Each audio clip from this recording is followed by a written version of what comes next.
So joining us for our next Ade Asks interview, delighted to welcome club captain Mark Nisbet.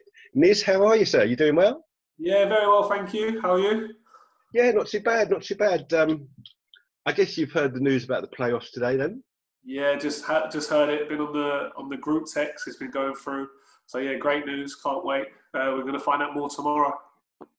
And it's a bit of a long wait though, hasn't it? It's been very hard to get the decision. How hard has it been just waiting, trying to keep fit? Yeah, no, very, very hard. I've been trying not to think about it. So we've had obviously playoffs were definitely cancelled. Then they might be back on and all that kind of stuff. So I just kind of tried to stay out of it. I like to keep fit anyway, so I try just to stay fit as I can do. But now they've said yes. Now I'll just step it up a little bit more. So yeah, really excited for it. It's going to be good.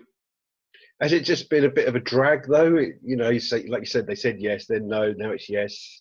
I wish they made them just ups and downs. It's more the people around it. So people, because obviously I work at a football club as well. So when I go to Maidenhead, people, you're not in the playoffs, so you're not in. People are happy to say, you're not in the playoffs, or they ask you questions of what do you think about the playoffs, or what do you think is going to happen? I don't know. It's nothing to do with me. Whatever happens, happens. So as soon as I get the yes or the no, then I'll know. So it's more everyone else always asks 100 questions about it, and I just tried to stay out of it so it didn't affect my mindset. I just get on with it. And we were lucky enough, Togs was doing training for us anyway if we needed to. And like I said, I like to stay fit, so I was doing my own bit. So yeah, it didn't make a difference to me. Do you think it's going to make any difference playing in front of a ground with no fans? Well, I'm used to it from when I was younger. So I used to play for Flatcourt Heath, and we used to get about 10 people. So that was quite cool, wasn't it? It doesn't make a difference. So when we played the FA Cup game at home, and that was on telly, and you had 2,000 people there to play in a friendly game against MK Dons or Berks and Bucks game, you don't really notice it. Once I'm playing. It doesn't matter if I think if I was playing Arsenal or someone, then maybe 70,000 people for 2 minutes, you get a bit nervous. But I think once you're playing, you don't really think about the fans too much. So you just get on with it. So I don't think it won't make a difference to me anyway. Right. Okay. So obviously what we did, we put it out for questions to you from the fans. Obviously we've had some from the players. I know you've watched some of the videos. Before we start with your time at Maidenhead and Slough and your heart problems, let's get to the crunch question. Go on then. Are you the worst dressed player in the Slough squad? No, there's no chance. The thing is, I like to live on the edge, so my outfits are a bit out there, so they're not everyone's cup of tea. There's a lot of players at Slough that like a boring Ralph Lauren shirt. Like they go for the safe option. So when we go out for Christmas and stuff, it'll be a red Ralphie, then it'll be a black Ralphie, then it'll be a white Ralphie. So it's the same clothes over and over again, and they look half smart. So they're always a 7 out of 10. Whereas I try to stand out a little bit. So some people like it, some people don't. So there's a few haters out there that can't pull off many outfits. They have to stick to the same one. So those people that say my name, they know who they are. They just have to stay safe and go in the catalogue and buy their one costume that they only have. So yeah, I don't think I am anyway. Are they the ones that have been queuing outside of Primark on Monday morning? Is that what you mean? No, it's not that. They're not Primark people. They will spend. Obviously, I don't spend a lot of money on my clothes. I'd rather try and get an outfit and make it look good. Whereas they'll buy a £70, £80 Ralphie and think it's good because they spent £80, but it's boring. It's a golf top. I wear it to play golf, and they wear it on a night out. So it's not for me. And then you got other people like Lenchy, who's a bit more. He's quirky, but he's London-based. So some of it, we've gone a night out with Lenchy before, and he comes in his best clothes, but then he'll turn up to training wearing the same outfit that he wears on a night out. So it's like people are looking at him, and he's wearing these clothes, and he's like, yeah, but these trousers are really fashionable in London, and they look like you wouldn't wear them to PE when you was in reception. So. Trent has it. I said, I've got to ask you about the purple jacket. Some purple jacket that you've worn for a night out somewhere? Yeah, see, that's Trent. I don't think it was purple. It was brown. It was an aviator coat where they're in fashion, so Trent doesn't know anything about it. And the fact he says it's purple shows how drunk Trent was at Christmas. I've never wore a purple jacket. I'm trying to think if there's another night, but no, the most recent one was my Christmas one, and I turned up, and I got a few looks. It was all like, wow, like it stood out a little bit, but yeah, I liked it. So what you're saying is it's basically jealousy then, isn't it? Yeah, well, Nah, they just, yeah, maybe. Some of them are jealous. Some of them just wouldn't wear it because I wear different clothes to other people. So, I feel your pain. I think me and you, I dress exactly the same. yeah. Let's talk about your role as the club captain. So have you got any strange fines, either at Slough or Maidenhead, that you've had to pay? Something a little bit I don't really get fined. I try to be a true professional. I've always done the fines. I've always been a captain or club captain from the age of, well, even youth team all the way through. So I've always been a captain. So I've always laid out the fines. But there's too many people that like a moan. So we don't really do we just do the basic fines that people have to pay. If you turn up late, if you're wearing the wrong gear. We do have ones like if you lose at home, it's a fine. If you lose to the bottom 3 teams, it's a fine. If you get sent off, it's a fine. But yeah, we've got a list of fines. There's loads of them, but there's nothing really strange. I know there's been some times we've had, like, if you get nutmegged in training, is a fine, and people like that one, but I don't like it because people then start messing around in training, and all they do is try and nutmeg when they're not doing the right thing. They try and nutmeg someone, they lose the ball, and they still say nutmeg. So I got rid of things like that. And the only other one I don't like is dirty boots. A lot of people do dirty boots, where I know quite a lot of superstitious people. So if they say they score, they won't clean their boots and things like that. So I don't find people for dirty boots either, which is, it's all right for a Slough because the 3G, no one's ever got dirty boots, so it's all right for them. No bad fines really. It's funny you say that, because I'm currently reading the Peter Crouch autobiography, and he said that he used to like the same thing. If he scored, he wore the same boots. And then when he signed for Liverpool, they gave him a new pair every week. Yeah. And he didn't know what to do with them because he wanted to keep the boots that he had. Well, yeah, that was funny because obviously we probably, I know I have 2 boots and that'll be it. It'll be moulds and studs and that'll be me for the season. So I wouldn't change boots every season. I'll just have the same pair of boots. There might be a few others in the change rooms that have like 3 pairs, 4 pairs, and if they have a bad, I know some people that have a bad game, they throw their boots away. One comes to mind was Slough Maidenhead Berks and Bucks semi-final. Guy Hollis turned up with a brand new pair of studs, showing them off in the changing rooms. Like, look at my boots, look at my boots. And he got sent off. And then when we went to the changing rooms after the game, they were in the bin and he'd gone home. So yeah, some people throw their boots away. So very superstitious. Let's talk about your time at Maidenhead United then. 10 years, was it? Yeah. You must have had some really, really good times at Maidenhead.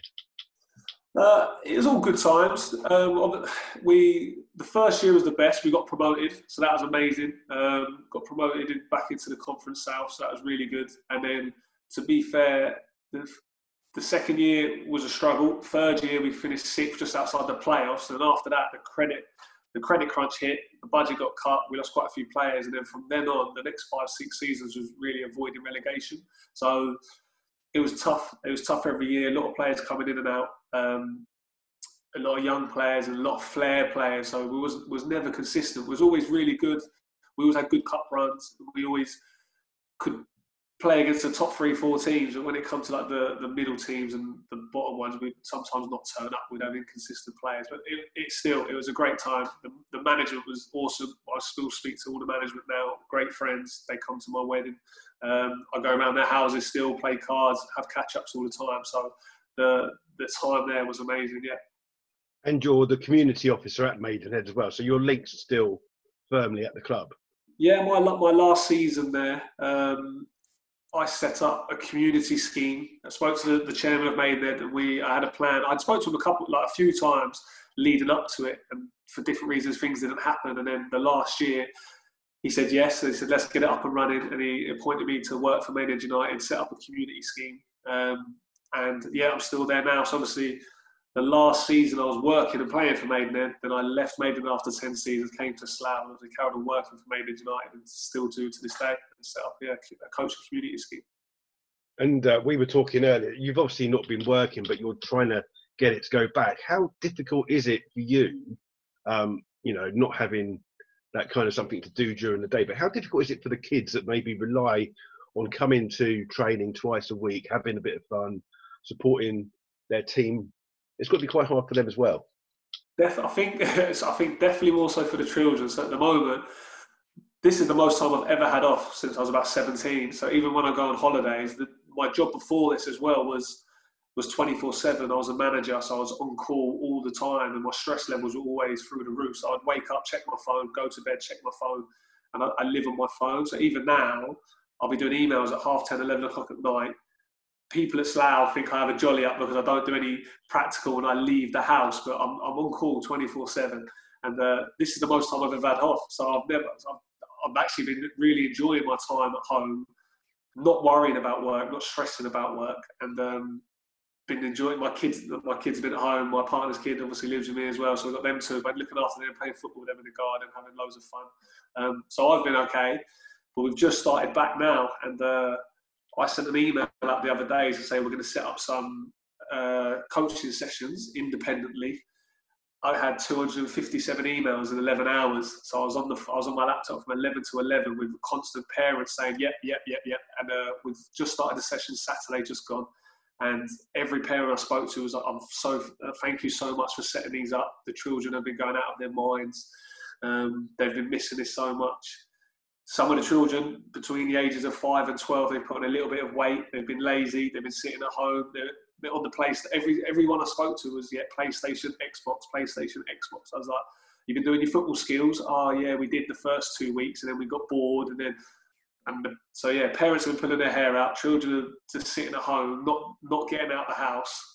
So yeah, I think it's been tougher for the children than it has for me, definitely.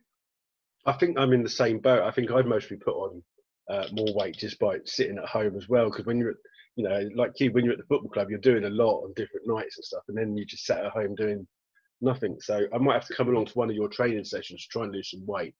Well, I think I said to you earlier, the first month of furlough, I put on about half a stone to a stone because my missus was baking all the time. I was eating. When I'm bored, I'm eating. When I'm active, out and about, I don't really eat. I just have maybe lunch and a big dinner. That's usually what I have. And when I'm at home, I wake up, have breakfast, have a snack, have lunch, have a snack, have dinner, have another snack, and I'm not doing anything. So yeah, I definitely put weight on the first month, and then I had to talk to myself and had to get back into training mode. So you're doing the opposite of Bakes, and you're putting on the weight while he's losing it. Oh yeah, I definitely was. Not now. I started my training that I usually do for pre-season. So when just before pre-season starts, I go into a 4-week insanity workout, which is 45 minutes every day.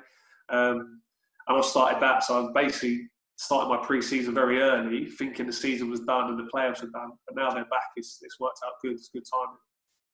Right. How did it come then that you signed for Slough after being at local rival Maidenhead? I never really looked at it as local rivals. I know they are. Played for Maidenhead obviously for 10 years, coming to the end of it.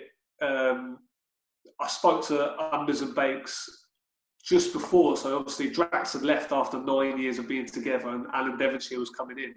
And I wasn't too sure if when he was coming in, he was going to bring loads of new players, if he wanted me or not. So I spoke to Unders and Bakes a little bit then, and the time was Dev came in and said, like, he wants to keep me. So I stayed for my 10th season. And then basically once the season that I didn't play as much as I thought I would and as much as I thought I deserved to be playing. I was still only 29, I think, and I wasn't ready to sit on the bench. He brought 2 younger players in that had been around with him. Every manager has their favourites. I know I was very lucky with Drax when I used to play. If he brought centre-halves in, I was his favourite, so I got to play. If I had a bad game, I'd stay in. And Alan Devonshire was the same. He had his 2 favourites that he liked, and I couldn't get in the side. Whatever I did wasn't good enough. And then Unders and Bakes said, "What do you think?" I had a few other clubs offers and stuff, but when I sat down with Unders, everything he was saying was the right things. They wanted to get promotion. They wanted to come straight back up. They seemed like great managers, and it was an easy decision in the end, really. Yeah, I mean, I guess the fans mostly view Maidenhead more as rivals before, but there's always been a big gap. But I guess this year's mostly the closest between the two sides. There's only literally about 8 or 9 places between us now. Yeah, right now, yeah, there would be, yeah. And the whole time at Maidenhead, I don't think I'd really played Slough. I can't remember. I think we might have played a cup game once, and because, like you said, there was three leagues in it at the time. The fan base was different. Maidenhead when I used to play for Maidenhead, the average attendance was 400. So now they're 1,300. It's a different kind of feel there. And Slough, obviously, 3 league when they were 5-6 years ago, when they were 3 leagues down, I don't know what their average attendance was, but there wasn't such a rivalry. Whereas the Berks and Bucks semi-final, my first year for Slough, funny enough, I watched it the other day on YouTube because I was bored. I haven't watched football for ages, so it was on. And there was Berks Maidenhead said, "Oh, we'll probably get about 500." There was like 1,000 people there, and it was massive, and it was really good. So yeah. Right, let's talk a little bit about your time at Slough. How difficult was it when you came to Slough to play, a level below what you were used to? No different. It wasn't a hard change at all. There was a few teams in the league, so there was a big difference there where the top 8 teams would be a good standard, and probably the top 3-4 would be good enough to be in the Conference South anyway. But the only difference was you play a few teams away, and the standard of pitch wasn't as good, and the change rooms and things like that. And there's a few players that would probably be smoking and drinking more and a bit more overweight. You always find a bigger centre half and stuff, but the standard wasn't different. Slough had a very good team. I went straight into it. We went straight into the playoffs, and that team there I thought was a good team. There wasn't too much of the bottom 3 of the Conference South at the time anyway. So, and the training was really good. The managers had it all set up well. They wanted to be professional. They wanted to kick on. So it wasn't like dropping down to an unprofessional team in the league below. They were a good outfit. So there wasn't much of a change for me. Did you find that you came up against maybe players, maybe like, as you said, when you get players who come in who are young and try stuff, compared to when you're in the Conference South, you're kind of up against seasoned semi-professionals. Was that maybe a little bit of a difference? Yeah, I think that's probably hits the nail on the head. I'd have said in the league below, when I first went, it was playing against strikers that didn't really know how to play as a striker. So they wouldn't know how to hold the ball up. So it was very easy for me. So I remember the ball would go up, I wouldn't even have to jump. I just little nudge in the back, they'll be off balance, or they'll jump too early and stuff. So it's little things like that. And then when you play, it's funny, playing those kind of games and getting an FA Cup run, and you think you're really good again, and then you play someone from League One or League Two or Channel Conference, and then you're playing against a striker that knows how to play, and he's just making you stop, and you can't move, and you're like, oh, okay. So it shows the difference in level, definitely. So yeah, there's a bit more erratic players in the league below, but still a very good standard. Do you then, as just for you personally, do you prefer the cup games and the razzmatazz, or do you prefer the promotion that you get from the playoffs or winning the league? Or I just love football, if I'm honest. Every game's a cup final to me. If it's a cup game or a league game, it doesn't make any difference. I don't care if I'm playing a friendly against teams 3 league below. I'm excited to play football. I want to play football. I always have done it. People always like, oh, who are you playing against this week? I'm like, I don't know, because I don't care. It doesn't matter if it's the top team or the bottom team. I just turn up and I'm going to play the same whatever game it is. And do you find that you've kind of, as you've got older, you're viewing the game a little bit more easy? Because when I watch you kind of like sit there and just, it looks sometimes as if you don't really do a lot, but you're obviously just judging when to make that tackle, and you're judging the player, learning what they're doing. Is that what it is? I'd like to say so, yeah. So I'm not. I used to get criticised when I was younger, so I used to have a good centre half next to me, and I used to always try and win everything. And I used to get turned a lot, and I used to jump in and try and nick in front of players and things like that. And like you said, when I was younger, you have an experienced striker, you try and nick in front at the wrong time, he's just going to spin you.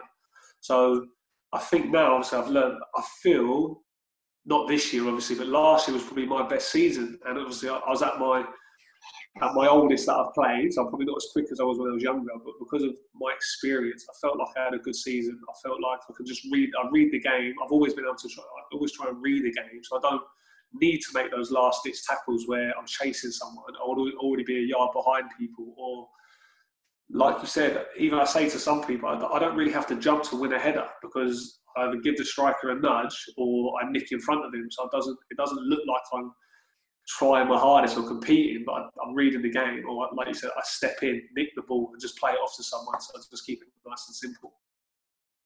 You said a little while ago that you just love playing football.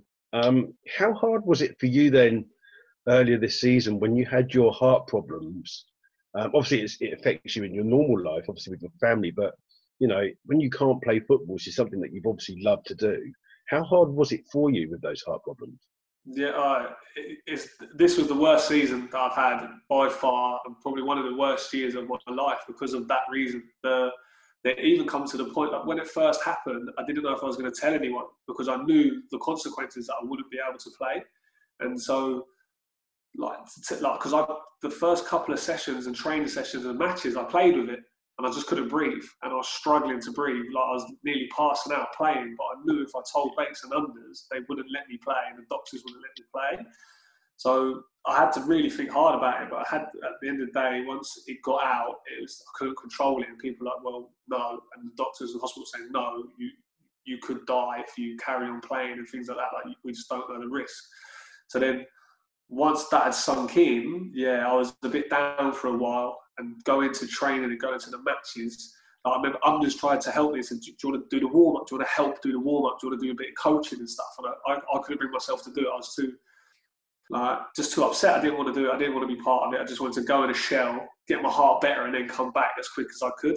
And I hate watching football as well. So there's a lot of people out there, I can't watch football. It annoys me because I want to play. So I support Match of the Day. That's my team. Every Saturday I watch Match of the Day at night time. But if there's a team like Arsenal playing tonight, it doesn't bother me. And I was an Arsenal fan growing up, but I wouldn't watch it because I don't really like watching football. I just like playing it. So watching the Slough games, when I was coming to the games, it was so frustrating. And missing all the training and the matches and stuff was so hard.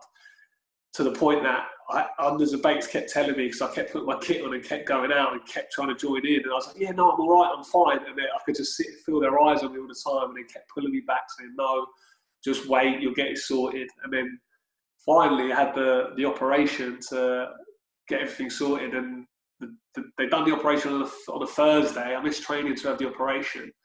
And on the Friday, I went on like a 5-mile run because I felt good. And I went straight out, I went running, told them on the Saturday. I think I was on the bench on Saturday. It was Dulwich. It was the first time we got points, and I came on for the last 5 minutes. So it was so good to be back. How hard was it though for you to try and explain that to your partner as well? Because obviously, it's a hard thing for you to talk about, isn't it? When you've got a pain, men don't like to kind of tell people about it. But it must have been quite hard for you to not just tell, Bakes and Unders, but your partner as well. Yeah, she was British. She knew that I'd come home from training and stuff and say, and it was because of her I went to the hospital. She was like, you need to go. And she booked me the appointment. She was like, you need to go to the doctors. She goes, this was probably nothing. So she made me go to the doctors. So I blame her. And then I went to the doctors and they were like, you need to go to the hospital now. So I had to ring her. And then she was like, I'm coming to the hospital. I was like, no, you don't need to. There's nothing. It's just going to be nothing. And she was there. She stayed there the whole time. And I regret it because she heard everything. So then she was like, you're not playing, you're not doing this, you're not doing that. So I couldn't even lie to her to say, no, I'm fine, I'll get away with it. So then, she was there. She was brilliant. She was there the whole time, supported me throughout. She had to put up with me moaning and like being miserable on Saturdays and stuff, coming in and not having an outlay of getting rid of my aggression on football on Saturdays and all that. I had so much in me still, so she had to put up with it for a long time. And she'd say stuff. She goes, "You're missing football," and I'm like, "Yeah." And but no, it was okay. She was there. It was really good for us, and I told her she knew everything. So, but she still texts me though. She still checks me all the time. So, how's your heart? How's your heart? I'm like, yeah, it's fine. So how hard was it when the doctor turned around and said, the possibility is that you could die? Even if you'd have carried on, you could have possibly died on the football pitch. Yeah. When they said it, I was like, but I tried to question them. It's stupid. I was like, yeah, but are you sure? Like, you sure it's not just something different? You sure like I'll be fine? I tried to say I just played 45 minutes and I was okay. I got through it. So can I carry on? And they were like, no. It was like you were lucky. You don't know. Decided you don't know what could happen. So it was hard. I remember sitting there when they told me, and I was upset. I was just like, I couldn't believe it. I felt a bit lost. I didn't know what to do, and obviously I had to ring Bakes and Unders because they knew I was going to the doctors. So I had to ring them and tell them. I don't think I rang them. I think I texted them and just said that they said no good. I'll ring you later. I think I spoke to them later, and obviously tried to explain it to them. But they were very supportive. Everyone at the club was, to be fair. Everyone found out, and they were like, look, do what's best for you. Get your heart sorted. It doesn't football. Everyone says they say football's not that important. Your life, your heart's more important, and things like that. So everyone was really supportive with me and very patient. And it wasn't it felt like forever, but it wasn't actually too long in the grand scheme of things to get back playing again. And do you have to monitor it now, or is it just fine, or have you got to be careful what you do, or you doing training differently? No, I'm not doing anything differently. I had the blip, so obviously I had the operation. Then I think I was on the bench on the Saturday, and then there was another game on the Tuesday which I missed. And then on the Saturday I was on the bench, and then I played on the Tuesday against Hemel. And then after that, and during that time I was training. I think I managed to play maybe 2 months worth of football. Obviously I had to get fit. It took me about 4 weeks to get fit, so I missed everything, missed pre-season. So I had 4 weeks to get fit. Then I started playing, and then it went again. On a Thursday night, I was at training, and the whole session was absolutely fine. I was coming to the end, and I done a little sprint, and I felt it. And I just couldn't breathe, and I was like, oh no, I can feel my heart. And funnily enough, unders and bakes, I didn't tell them, but I went to the doctor. I had an appointment, coincidentally, on the Friday anyway, and I went and they said, yeah, your heart's skipping a beat again, it's irregular. So I rang unders, and he goes, I said to Bakes, he goes, I said, you didn't look right at the end of the session. And I was like, yeah, it skipped a beat. So that was another one. And then the doctors were like, well, we don't know what we're going to do this time because of what happened last time. So you might have to have a big operation.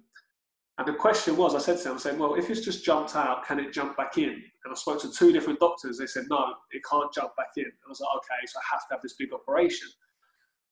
A month goes by, and after about 2 weeks, I started joining in a bit more. And Bakes and I was like, you sure? And I was like, I actually feel all right. I feel fine. So then after 4 weeks of it, I said, Bakes and others, I feel absolutely fine. And they were like, well, what do you mean? And I said, well, I'm doing everything. I'm sprinting. I can't feel anything. Bakes let me wear his watch, his expensive Go-Go gadget watch, and it checked my heart rate, and it said it was okay. And Bakes was obviously, it's not 100%. It was, you need to go to the doctors. I rang the doctors, went to the doctors, and they'd done a check on my heart, and they said, yeah, it's fine. There's nothing wrong with it. And I was like, but you told me that can't happen. And they were like, well, we don't know. It's absolutely fine. It's regular again. There's no problem. So obviously I come skipping out of the doctor's room, rang unders and Bakes, said, yeah, it's fine again. Let me get back in. And then since then, touch wood, it's been absolutely fine. And yeah, my heart's fine. So I don't have to take tablets. I don't have to check anything. My training's the same, and I feel good. Good. That is lovely to hear. You've been, I'm not going to say you've been around because that's a bit unfair, but obviously you had 10 years at Maidenhead. You were up to 150 appearances for the Rebels. Who has been your best defensive partner in your time as a player?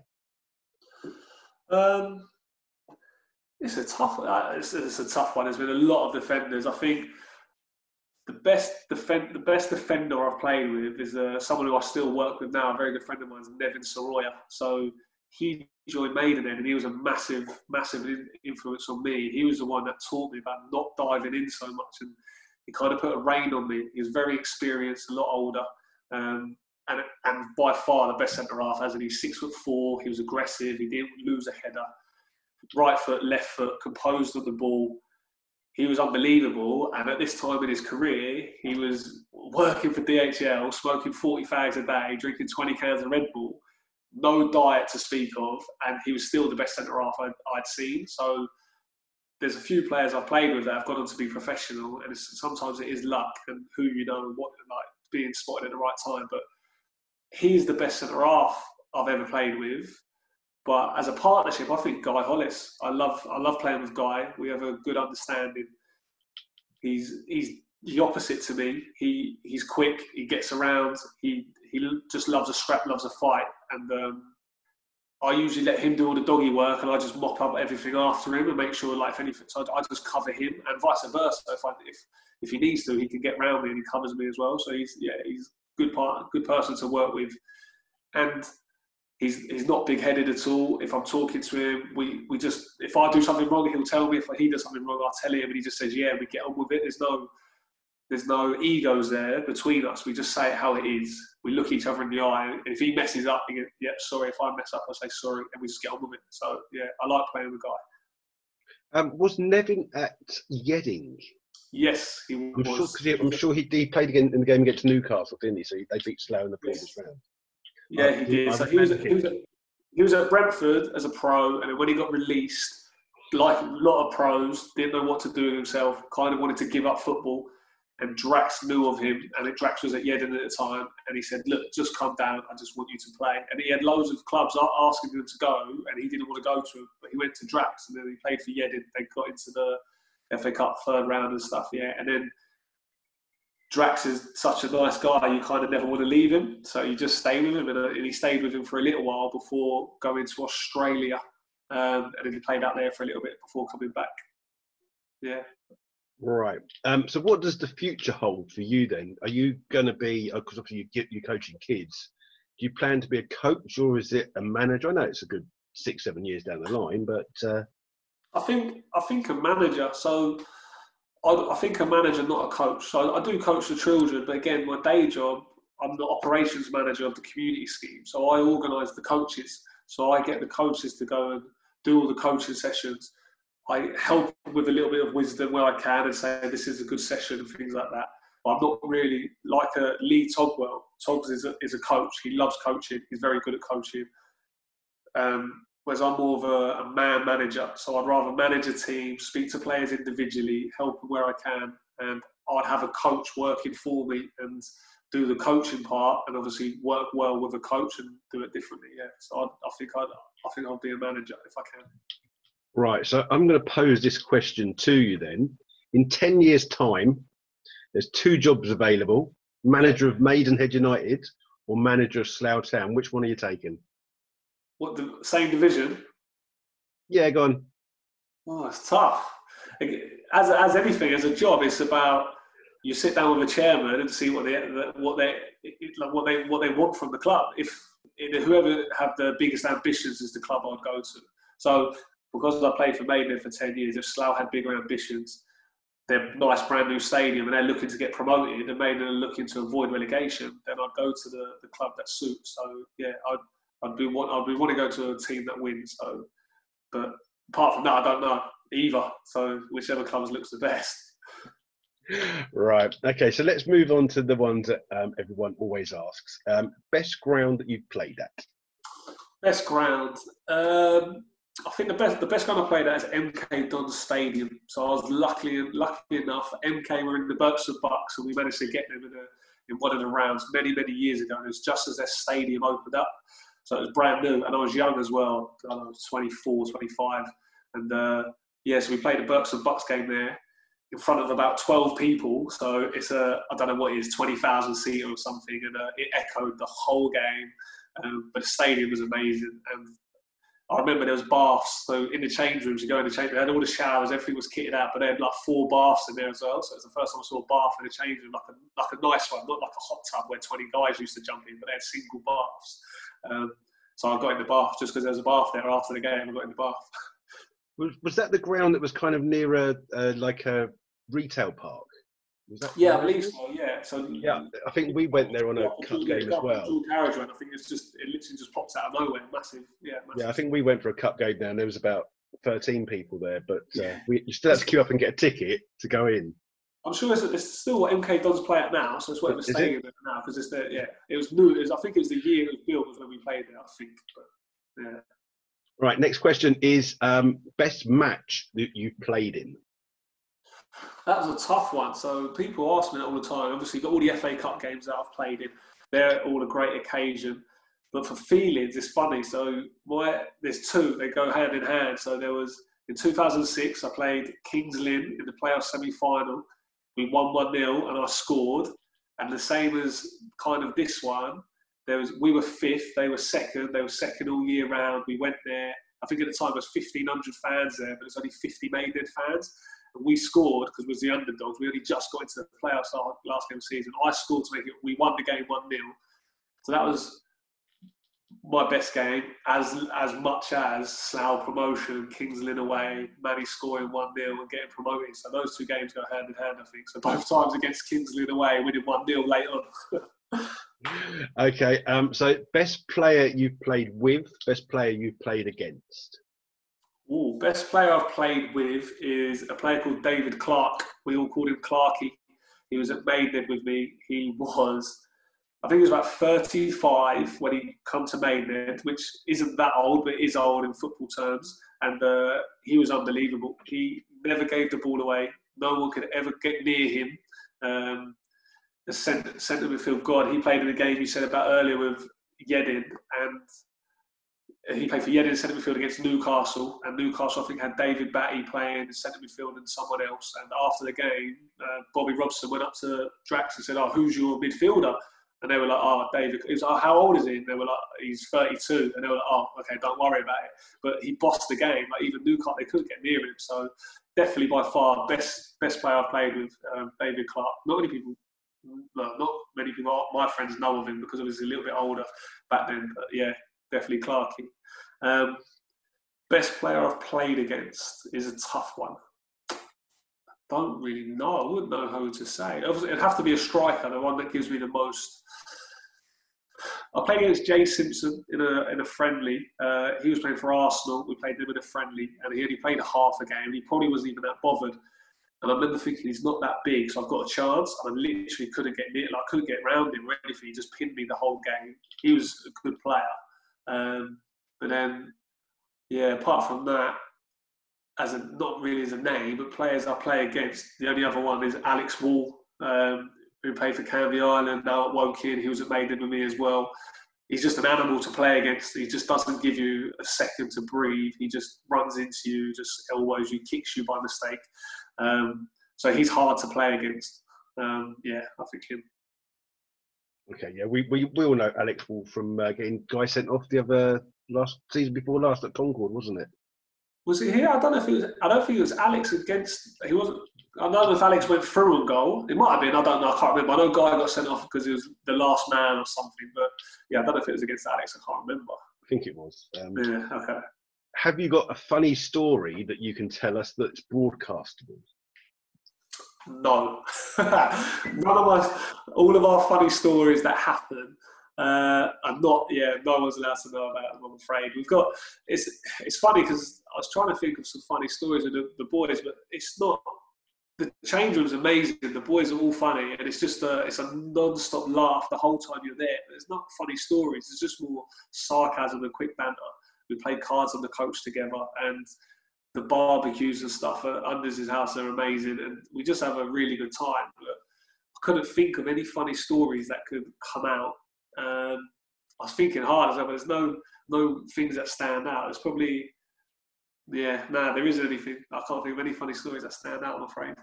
That's exactly what Ben said. He said, "What stays on a night out, goes on a night out, stays on a night out." So I think, there's a few stories on nights out that could, but they're not allowed to be said. But there's I couldn't think of any stories that we could broadcast. Ben's one. So every time we go out, Ben lasts about an hour. And that's like the drinks in the first bar, and then he goes home. We never see Ben again. And the first time, the story was his girlfriend's dad went and picked him up, and he had 10 Domino's pizzas in his hand, 10 boxes of Domino's pizza, and apparently he doesn't even like pizza. So he had 10 boxes of pizza. He got in his missus' dad's car, went home, and I don't know, I think he fell asleep the whole way there. So that's probably as good a story as I can tell. Right, okay, well, we've taken Mick out of Ben. I think that's enough. Who was your footballing idol as you were growing up? I supported Arsenal, so growing up watching Arsenal, likes of Dennis Bergkamp, I think. Thierry Henry was just a couple of years after, but yeah, Dennis Bergkamp is who I used to love. I used to think I was a number 10 in the hole, so growing up as a proper kid, Sunday football, like under 9s to under thingies. I used to play as an attacking centre midfielder in my heyday. It was only when I got to youth team and I realised I wasn't quick enough, I started getting moved back into centre half. And I played good at centre half, so I never come back out and I couldn't get out. So I used to like Dennis Bergkamp. He was my favourite player to watch when I was growing up. Right. Okay. So we did ask you to name a six-a-side team with people that you haven't played, or people you played with, but no current Slough players. Who's your six-a-side team? So I went for Del Preddy as my goalkeeper. If I was allowed to, I'd be Jack Turner. He's the best goalie I've ever played with. But yeah, Del Preddy is my goalie.